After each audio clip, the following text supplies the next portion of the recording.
she is the sports graphic designer for Panther City, along with the Dallas Wings and UT Arlington. She also does photography as well. Welcome to the Today Show, Abigail Rosenbaum. Thank you for coming on. Yeah, thanks, y'all. I really appreciate it. No, that's awesome. We're very happy to have you on tonight. I guess to kick things off, kind of our first question is, are you originally from Texas, or what's kind of your journey to ending up in the state? Yeah, so I am from here. I was born in Dallas, but grew up in Burleson, south of Fort Worth. Grew up there, and I've spent 24 years of my life, so most of my life here in Texas. So, oh wow, hometown gal. That's awesome. No, actually, I have family in Burleson who live there right now. So, and they've been there for years and years. And my parents actually just moved down there about 4 or 5 years ago. So, you know, it's a nice area. I've been down there very many times. Yeah, you know, any city that can produce the first American Idol winner, what's there to complain about? I know that's the one thing that they can hang their hat on. I mean, honestly, if you've been to Burleson in the last few years, which I mean, a lot of our fans are around Fort Worth area anyway, it really is a nice area, and it's up and coming still, even with their like downtown places, what they're putting in there and different restaurants and stuff. So yeah, population's about to, I think, push over 40,000 this year. So oh wow, there you go. So we saw that you were a UT Arlington graduate in 2018 with a BFA in visual communications, and particularly in graphic design. We're wondering what kind of throughout your childhood and growing up, what led you to pursue this field, and in particular as it relates to kind of more athletic, active endeavors. Like we'll go into the things that you've done design work for in the future, but yeah, could you go into what kind of led you towards graphic design? Yeah, so I would say I've always been like a artsy kid, you know. Unfortunately, I was not one of those who can't draw, can't paint, not a sculptor kind of person. I put my best effort forward every time, but not my strong suit. And so I would say that kind of started it. I actually initially went to college at UTA to get a film degree, and got partway through that and just realized it was not for me at all. Just wasn't quite what I wanted to do. And then, so I was like, what am I going to switch my degree program to? Looked at all the different options. I'm not a math person. I'm not a science person, not an English major, politics, anything like that. So I looked more closely at what was offered in the arts department and settled on the visual communications degree. Which it's just graphic design. I always, whenever I tell people what my degree is, I say it's just a fancy word for graphic design. It makes it because they always sound think better. it's a communications degree. Yeah, you know. And so did that, graduated with that in 2018, as mentioned. And in terms of getting into sports, towards the end, my last year, I did 2 different internships. One of them was my second to last semester in college. I interned with a sports media company that's based in Dallas and Toronto, worked with their Dallas branch. Thought it was interesting, wasn't quite what I wanted. Was still trying to figure out what my career was, just because I didn't know what I was going to do. I knew at least I was getting a degree, and then after that I didn't quite have it figured out. And then I interned with FC Dallas my last semester of college, which, for anyone who doesn't know, that's our MLS pro soccer team in the area. And that got me hooked on the behind the scenes and everything that goes on with sports, and made me fall in love with it, and gave me a passion I didn't realize I had. Because even though I had played sports growing up, played sports maybe isn't quite the right word. I did long distance cycling, me and my dad. Oh, that counts. And I raced very briefly in college. In middle school, I did pole vaulting, and in college, I did ultimate frisbee. So a very non-traditional sports path. I knew I enjoyed it. I've learned I'm not the most competitive person in those instances, which is why racing didn't work out for me. I was on the bike to have fun, not to race. And so that plus that internship just really sparked the interest in working in the sports industry. That's awesome, actually. No, that's really cool. I mean, getting a chance to work with any sports team, I think, is really awesome in itself. But what got you started with Panther City, and how's that experience been so far? Yeah. So when I I had heard of Panther City because with last year being the inaugural year, I was in the area. I heard about it. And I was like, oh, that's really cool. At the time, I was working with UTA athletics department. And so their games and everything, I wasn't able to coincide with home games and things like that to go work Panther City because, as y'all know, college basketball is a big thing. And UTA is, fun fact, one of the 2 public universities in the state of Texas without a football team. So college basketball is what we went all in on. And so that just didn't really line up. So I wasn't able to go to any of the games of their inaugural season. But I knew that they were in the area. And then a job opened up with the Dallas Wings. And I saw that they were co-owners. And so it was initially going to go work with the Dallas Wings. I'm a big proponent of women's sports in general. And then working on Panther City has actually been something I've really fallen in love with. I'm a big hockey fan, and you know what? There's a lot of overlap between the two. So right. Kind of how I ended up working for Panther City. Yeah, no, that's awesome. I mean, obviously, we've talked about it in our show previously, like hockey influences, basketball influences. They kind of all mesh together, and that's why we enjoy box lacrosse, especially, for sure. What would like a typical like work day, but also like a typical game day look for you as far as what you're juggling and everything? Because I've seen you out there and you're doing the pictures for different things as well, right? Yeah. So a typical work day is very different from a typical game day. A work day is, we're in an office all day, and you come in at. I show up early because I get there a little bit earlier, just based on what my commute is from work from home to the office. Mm-hmm. But I'm talking like 10, 15 minutes, like not significantly early. And it's come in, work on Panther City or Wings. We juggle between the two. Sometimes it's a pause in the middle of a Panther City graphic to work on something for Wings, or vice versa. Some days are more one team specific. So on Monday this past week, or at least recently, we had the WNBA draft. And so like that day was a dedicated Wings day. Like I don't think I touched Panther City that day because we had so much going on that was necessary for the draft. And then here, as we've had the off season from the Dallas Wings, it's been more Panther City heavy because they're what's in season and that's what we're working towards. And so that's what a normal work day is, just switching back and forth between the two. In terms of game day, we get up, we have shoot around at Dickey's in the morning, do a little bit of content with that, and then usually I get a little bit of a break in the day just because I don't work with some of the community stuff as much during the day whenever we have those events at Dickey's. And then it's back at the arena. Say we have a 7 o'clock start. I'm back at the arena around 4, between 3:30 and 4, and getting everything set up for that night, getting the walk-ins for the guys. Before the doors open, they have an on-field practice, so we get that content. And then they go back, and then we're, game starting. Game time content starts. When it comes to like during the game, I'm running around taking photos of the fans, sponsored elements, anything else that's happening. So that's usually, most people who've probably seen me have seen me running around with the camera in my hand. Yeah. Maybe walking. I think I've only run in the arena once, and that was a necessary thing. You gotta get from point A to point B, for certain things. But yeah, no, I think that's the first time that you were like doing pictures, even like pre-game, for like announcements or like they were talking about certain sponsors or stuff like that. So yeah, usually on the field for Q champion. Yeah. Mm-hmm. Yeah, I feel like at every game there's almost like a certain amount of people that you're always like, oh, okay, yeah, that's the photographer. Okay, Maggie's gonna interview someone, or the dancer is doing their thing. It's like y'all are almost just as iconic as Prowler in some cases. I would say Prowler's S tier though. Oh yes, yes, S tier for sure. Mm-hmm. Good old Prowler. Well, okay. Well, kind of speaking to your entire career so far, young as it is, you do have an extremely diverse portfolio, whether it be the Texas Forever jerseys. I know you worked on, I think, the Southland Conference tournament. You did that logo design as well as the court design. Did social media and other work for a small local bicycle shop in Arlington.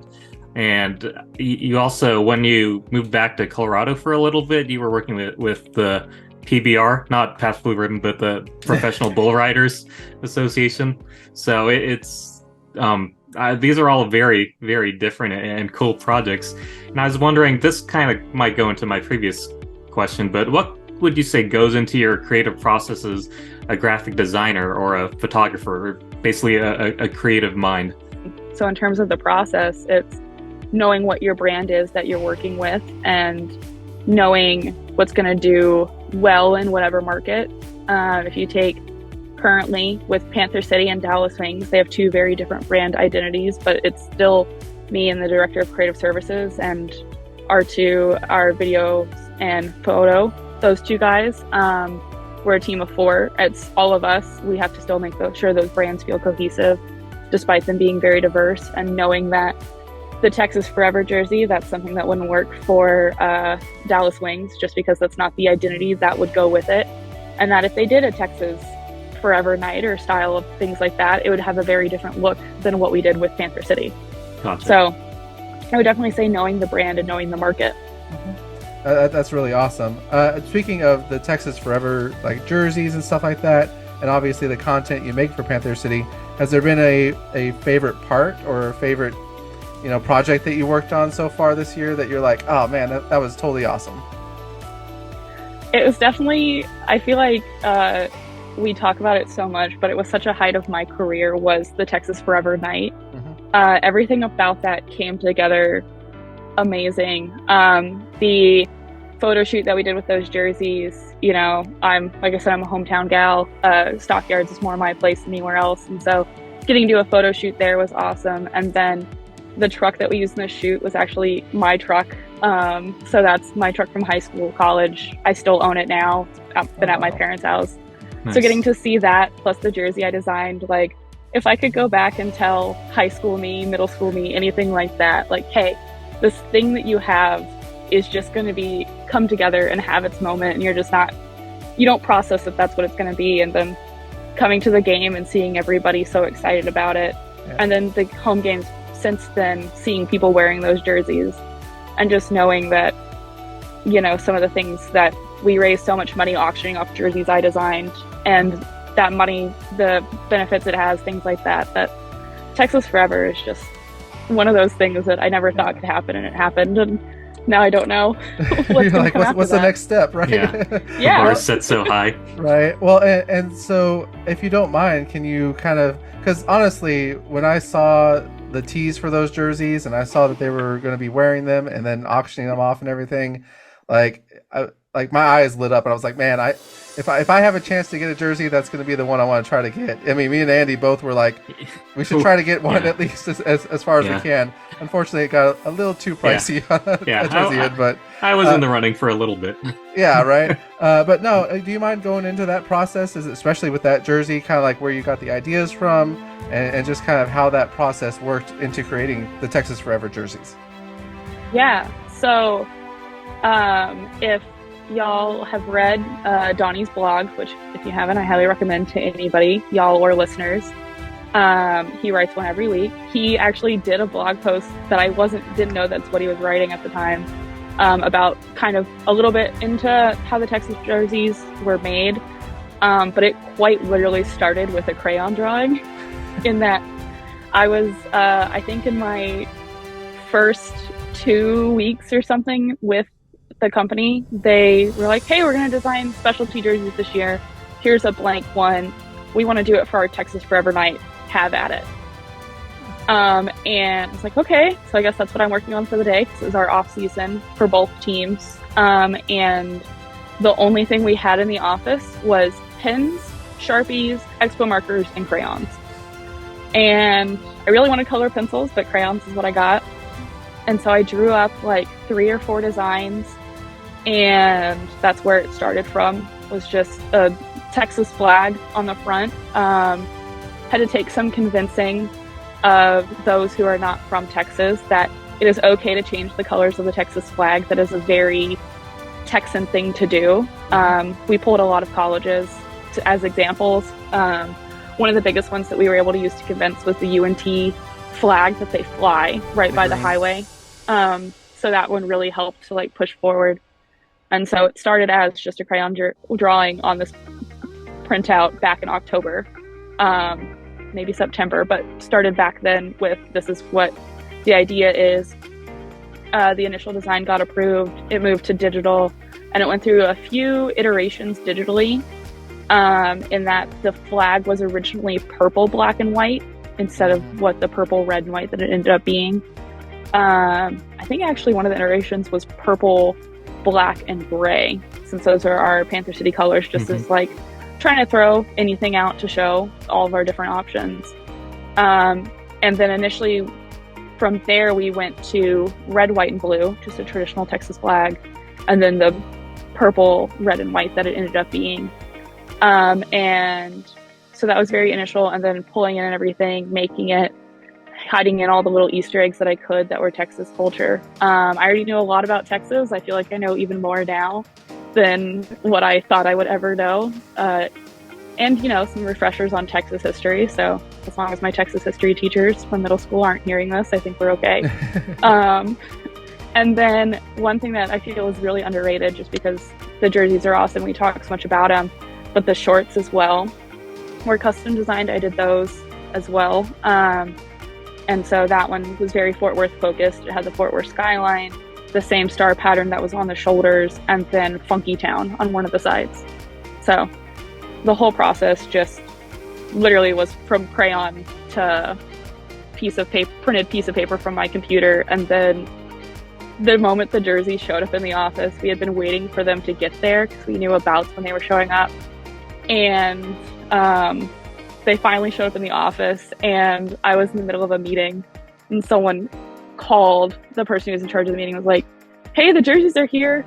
The meeting just stopped. Like the whole day came to a complete halt when the jersey showed up in the office. And so that was amazing. And I was lucky enough, thankfully, that everyone at the company is so amazing. They actually got me my own jersey. Oh, nice. So I wasn't anticipating that I'd get anything that I designed. So I got, somehow, I'm so excited I got one of the jerseys. So that's framed and not hung up on the wall yet, but it is framed. So no, that's crazy awesome. Yeah, no, that was definitely one of the best like jerseys I've seen. Period. I mean, alternate jerseys in the last few years for sure from any team. Just because, again, like you said, it was very homegrown and had a lot of nods to Texas and Fort Worth and stuff. You're gonna hit all these side questions that I had that I had gotten from my friend. By the way, shout out to Josh Featherstone if he's listening out there. But no, he actually said like a good question to ask would be, what's your favorite Easter eggs that you put in there? And so you touched on that with the jerseys. What's some Easter eggs that we should look out for when we look at those? So I don't think it made it to its final print, but there was the idea to have some teeny tiny little Texases hidden within the stars. Those didn't make the print because they were just a little too small. One is that the constellation or the stars is actually what the star pattern, like star chart, was for the night of March 4th when the game was played. Wow. Which is a lot of little speckles, so no one's really going to notice that, but that's one of those. I feel like we highlighted it, but that the eyes on the cattle skulls, the longhorns, are red, like our Panther City logo had the red eyes. I think we didn't put it out as well, but the eyes on the back of the jersey that are on the top piece are actually a play upon, as much as I'm a horns down kind of gal, or a play upon the eyes of Texas are upon you. So that's on the back. I was about to say, yeah. You're talking to somebody who may or may not have went to Texas. Maybe. Hey, you know what? Not gonna hold that one against you, but also horns down. It's okay, but we're the same system, right? Yeah. Which I have more fun facts about UTA. I have so many random fun facts. When I was at UTA, I was an orientation leader, so I learned a lot about the university as well. That UTA is the only school in the state of Texas to be both in the UT and A&M education systems. Oh wow! Yeah. But anyway, for the Texas jerseys, so those were a lot of the Easter eggs, and then the shorts being Funky Town, that's another name for Fort Worth, and learned a little bit more about the history as to why it's called Funky Town. So things like that. Yeah. That's awesome. So you probably worked on the Funky Town shirts as well then, right? Oh, I did make those shirts. Yes. Nice. Awesome. It's the same. It's the Funky Town with the Fort Worth skyline as well. So great. I actually Very have the cool. t-shirt over here. Nice. I wear that one though. That one's not framed. Good. Cool. Well, you might have already touched on this previously, just talking about how you have to really know the brand. But are there any similarities or differences in your creative process when you're covering different sports or activities, like the Wings versus Panther City versus bull riding or whatever have you? There's definitely, I would say that you don't find a lot of similarities in terms of the brands themselves, but everything is going to be, you're going to have a player or a rider on it, in the instance of PBR. So that way you have your hero image, and usually trying to figure out if it's what rider it is, what player it is, things like that. Usually it's going to be the face of your franchise, but you always got to give love to everyone else. I know y'all do Day Mood Appreciation. Shout out to Nikki on the Yes. graphic that went out today about our magic number. Yeah, no, that's literally like the one running joke I still keep going is Day Mood Appreciation post. I see you. I see that. I see it and try my best where I can. So in that sense, the similarity is just in the process of how you create the graphic, but that each brand is different. I was just kind of curious. I mean, how has your experience been as far as the team itself this year, and what's your feelings overall about Panther City? Yeah, I would say that the guys on the team are fantastic. It's a change of pace for me because with PBR we were based in Colorado and none of our riders were in Colorado. They were all throughout the United States and other countries. So I only met one rider because he randomly showed up at the office. And then to UTA, where in the athletics department, there's quite a separation between the student athletes and the workers, just for the reasons that, you want to make sure with NCAA guidelines and things like that, there's nothing to cause any problems. So really only saw them game days and photo shoots. And they knew who I was in the sense that I'm the girl with the camera, and the staffers knew me, the basketball managers, coaches, things like that. To now with Panther City, seeing the guys a lot more often. We have our 6 guys in market, so you see them in the office occasionally, or just at games that you see them Friday, Saturday, and get to know them and hang out with them and things like that. And I've actually done dog sitting for one of the guys in market, so things like that, where Nice. You have a different relationship with the players, that despite you still being coworkers, in that you're still able to get to know them and know a little bit more about them, and take them to CVS when they have a sick kid after a game and things like that. So Yeah, we've touched on it before, but it's just really kind of cool how like down to earth and homegrown Panther City, and it's just the league in general, but especially Panther City, it feels as compared to other sports teams in the area. it's definitely a better, I think, accessibility to the players as a fan as well, in that the fan or the players always make time after the game to sign things, whereas I've been to other events where I haven't experienced that as a casual fan who hasn't paid for like an elevated experience or anything like that. So I really feel that, you come to a game and you're getting more than just the game. You're getting the game day experience, you're getting the game, and if you stick around a little bit longer and get over to that spot, you're able to meet the guys and things like that. And especially thinking what here we're doing for our last home game before we go into the postseason is we're doing for season ticket members on field signing with all the players and things like that. So something I haven't experienced is the accessibility that there is for fans to just get to know the players. That's awesome. Yeah, speaking of that, I was lucky enough to attend the kind of meet and greet thing that they had at Lacrosse Unlimited over in Plano, and it was just crazy walking right into the store, which isn't a huge store, but just all of a sudden having all 5 guys just kind of that were there look at you and be like, hey, a fan, like, welcome, everything, and have a nice chat that, like you said, you might not have with any other sports professional athlete. Just, yeah, that accessibility is really cool. Yeah, and shout out Donnie. He's the one who arranged that whole event. He's works in the office with us in the marketing department. Nice. And he put that whole event together, and he killed it, I think. No, no, we were super happy to have him on our side of the DFW area. So yeah. Mm-hmm.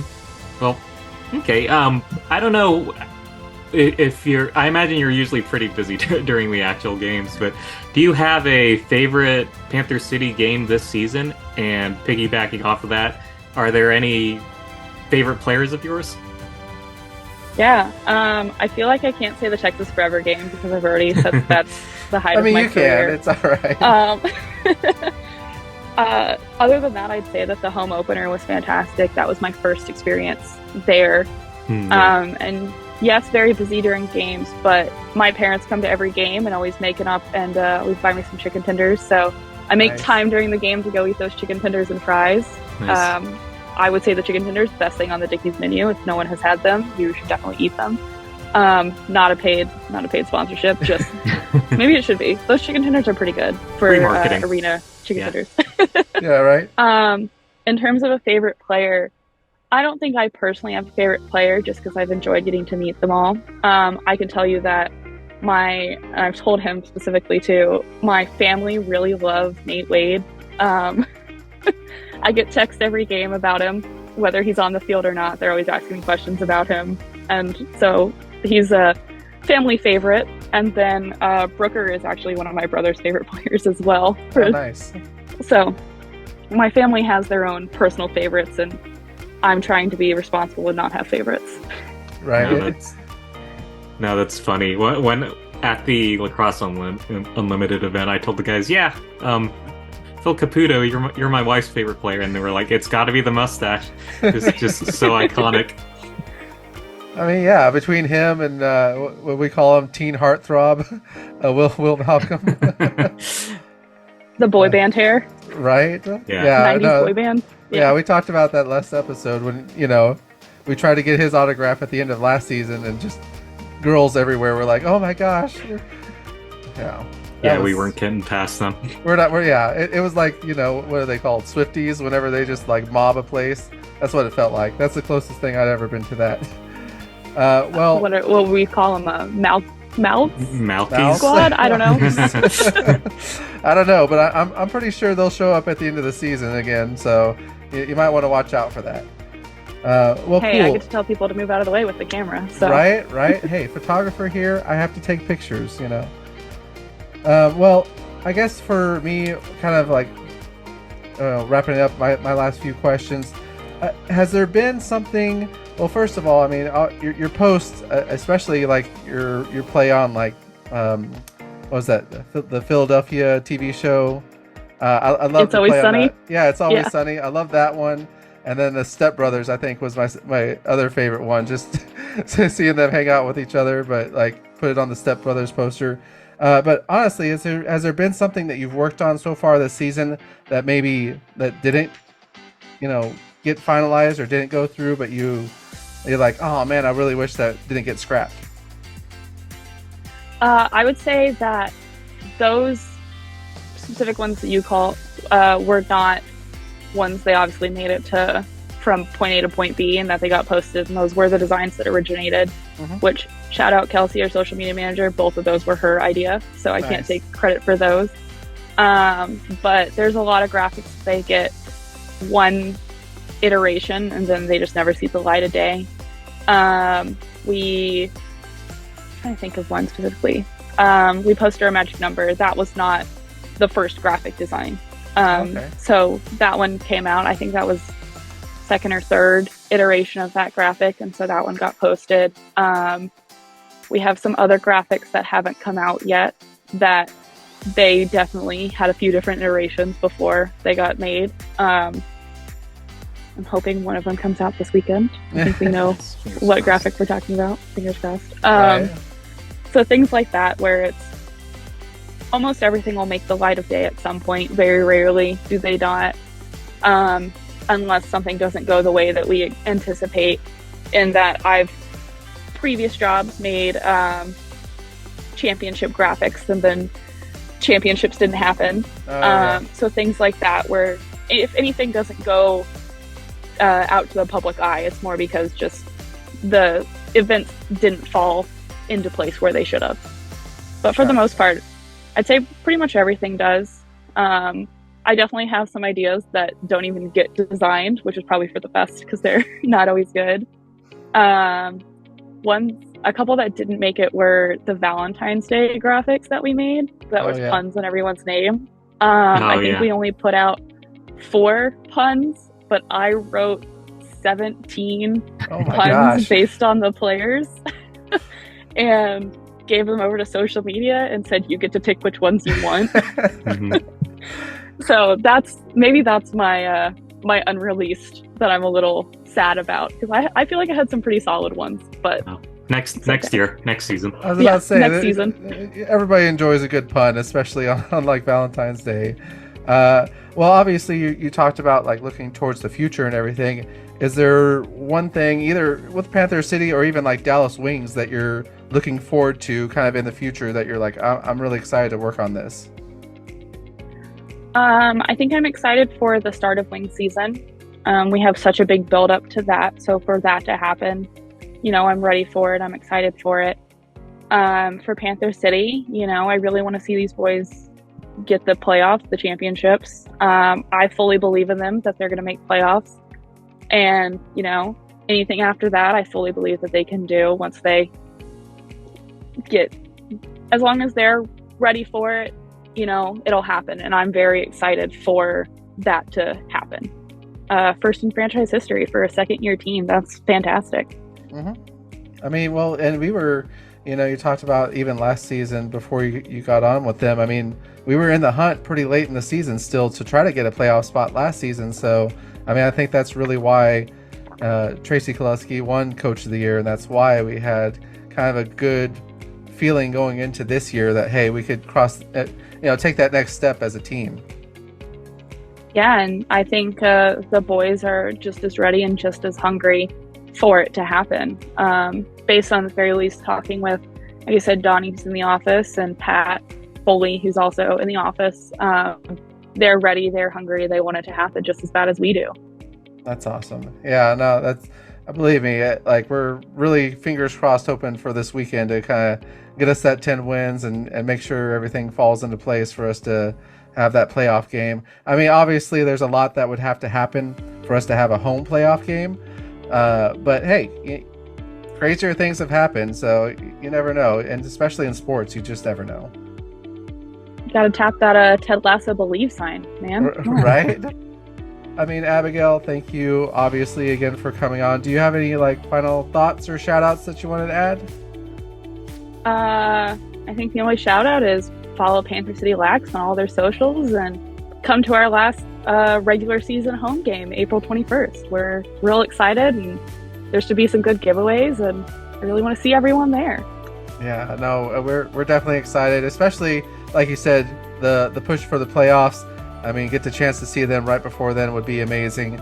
Well, where can people find you if they want to follow you on social media or online? I would say check me out on Twitter. That's where I'm most active for everyone. It's at Abby R. I think it's 6 R's on the end of that one. It varies for social media, but I'm pretty confident that one's 6 R's. And then, obviously, as I said before, follow Panther City Lax on Twitter, Instagram, and I think we have a TikTok that gets used occasionally, so check us out on TikTok, and follow us on Facebook as well. Panther City deserves all the love. That's Indeed. Right. Yeah, see, just check them out everywhere, pretty much. Any social media you can find them at. Well, like I said, Abigail, thank you again for coming on today's show. Thank you, everybody, for listening to this week's show. Be sure to follow us as well on Facebook, Instagram, and Twitter. We are, of course, again, the Cowtown Cats Lacrosse Podcast. I'm Nicholas. And I'm Andy. And I'm Abigail. And we'll see you all next time. Awesome. Cheers, y'all.